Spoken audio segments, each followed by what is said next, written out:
नमस्कार दोस्तों, स्वागत है आप सभी का विद्याधाम चैनल में। दोस्तों, देश के कई राज्यों में चुनावी तैयारियां शुरू हो चुकी हैं और हमेशा की तरह यह समय काफ़ी संवेदनशील माना जाता है। प्रशासन और सरकार लगातार कोशिश कर रहे हैं कि चुनाव के दौरान किसी भी तरह की अफवाह या गलतफहमी लोगों के बीच में ना फैले और माहौल पूरी तरह शांत बना रहे।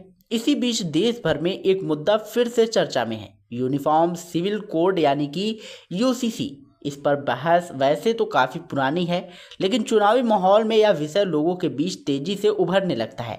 कई लोग सोशल मीडिया के जरिए इससे जुड़ी कई तरह की दलीलें पेश करते हैं और वीडियो को शेयर करते हैं, जिनमें से कई में भ्रम पैदा करने वाली बातें भी होती हैं।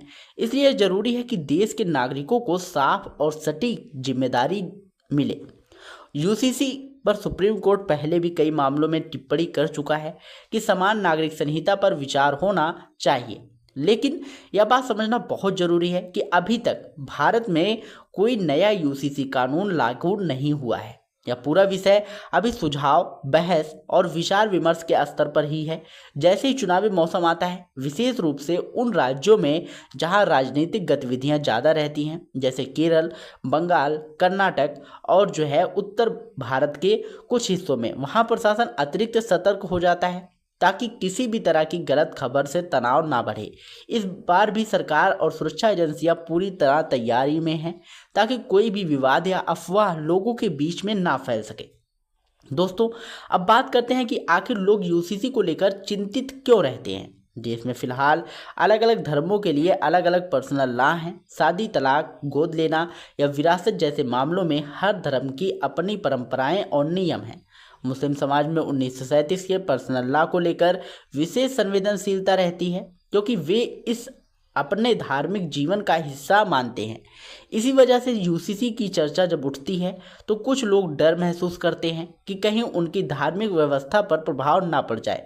वहीं दूसरी तरफ कुछ लोग कहते हैं कि एक देश में एक समान कानून होना चाहिए, जिससे कानूनी प्रक्रिया सरल हो और हर नागरिक के लिए एक ही व्यवस्था लागू हो। असलियत यह है कि अभी तक यह तय नहीं है कि भविष्य का यूसीसी कैसा होगा, क्या बदलाव आएंगे या किस तरह लागू होगा।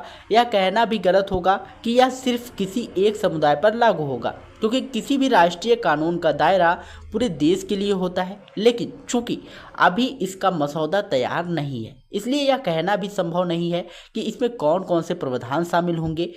कई वीडियो और पोस्ट में यह दावा किया जाता है कि नया नियम आ गया है या किसी एक धर्म को टारगेट किया जा रहा है, जबकि वास्तविकता में ऐसा कोई फैसला नहीं हुआ है। इस तरह की बातें चुनावी माहौल में गलतफहमी बढ़ा सकती हैं, इसलिए सावधानी जरूरी है। दोस्तों, मुस्लिम समाज के कुछ बड़े नेताओं का मत है कि धार्मिक स्वतंत्रता का अधिकार संविधान में स्पष्ट रूप से दिया गया है और किसी भी बड़े बदलाव पर उनसे बातचीत और सहमति लानी जरूरी है। वहीं कुछ लोग मुस्लिम समाज के भीतर से भी सुधार की बात उठाते हैं। दूसरी ओर सरकार का तर्क है कि समान कानून से सिस्टम सरल होगा और नागरिकों के अधिकारों की सुरक्षा और भी बेहतर हो सकेगी। इन दोनों दृष्टिकोणों के बीच संतुलन बनाना ही सबसे बड़ा महत्वपूर्ण चुनौतीपूर्ण पहलू है।